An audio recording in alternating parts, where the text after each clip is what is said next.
بسم اللہ الرحمن الرحیم، السلام علیکم۔ آج ہم بات کریں گے کہ حمل کے دوران اگر کمر میں درد ہے تو اس کے لیے ہمیں کون سی ہومیوپیتھک میڈیسن استعمال کرنی چاہیے اور کون سی احتیاط کرنی چاہیے، کون سی جو ہے وہ ہمیں ایسی ایکٹیویٹیز اڈاپٹ کرنی چاہیے کہ پریگنینسی کے دوران جو ہے وہ ہم درد کمر سے جو ہے وہ چھٹکارا حاصل کر سکیں۔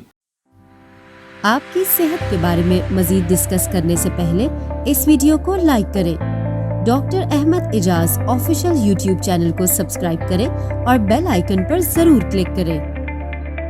میرا نام ڈاکٹر احمد اعجاز ہے۔ میں پچھلے 25 سال سے ہومیوپیتھک پریکٹس کر رہا ہوں، ایک ہومیوپیتھ اور ایک سائیکالوجسٹ ہوں۔ تو ہم ڈائریکٹ بات کرتے ہیں بغیر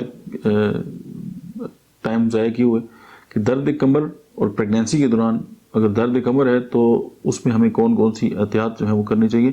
ایک میڈیسن ہومیوپیتھی کی ساتھ ساتھ احتیاط تو یہ ہے کہ وزن اٹھانے سے پرہیز کریں، سیڑھیاں چڑھنے سے پرہیز کریں۔ اکثر خواتین جو ہے وہ سم ٹائم پریشان ہوتی ہیں اور بھول جاتی ہیں کہ جی وہ پریگننٹ ہے۔ اچھا، پریگنینسی کو لوگ بیماری سمجھتے ہیں، حالانکہ اٹس اے نیچرل پروسیس، یہ کوئی بیماری نہیں ہے۔ اور اس میں اکثر خواتین جو ہے وہ انزائٹی کا شکار ہو جاتی ہیں اور ان کو لگتا ہے کہ پتہ نہیں کیا ہو جائے گا، یا وہ خود ہی جو ہے وہ اپنے لیے ایک سوال جو ہے وہ کریٹ کر کے اور خود ہی اس کا جواب ڈھونڈ کے ڈسٹرب ہو جاتی ہیں۔ آپ کا کوئی بھی پرابلم ہے، آپ کی جو بھی گائنیکالوجسٹ ہیں، جو ڈاکٹر ہیں، آپ ان سے ضرور پوچھیں، تو آپ جو ہے آپ کی بہت سارے مسائل جو ہیں وہ خود ٹھیک ہو جائیں گے۔ اگر ہم میڈیسن کی بات کریں تو سیپیا اور کالی کارب، سیپیا 30 میں، کالی کارب 30 میں، یہ دونوں میڈیسن آپ جو ہے وہ 2 گھونٹ پانی لے کے اس میں 10 قطرے ملا کے آپ کھانے سے پہلے استعمال کریں، 2 ٹائم 3 ٹائم بھی۔ یہ سیف میڈیسن ہے، ان کا کوئی سائیڈ افیکٹ نہیں ہے۔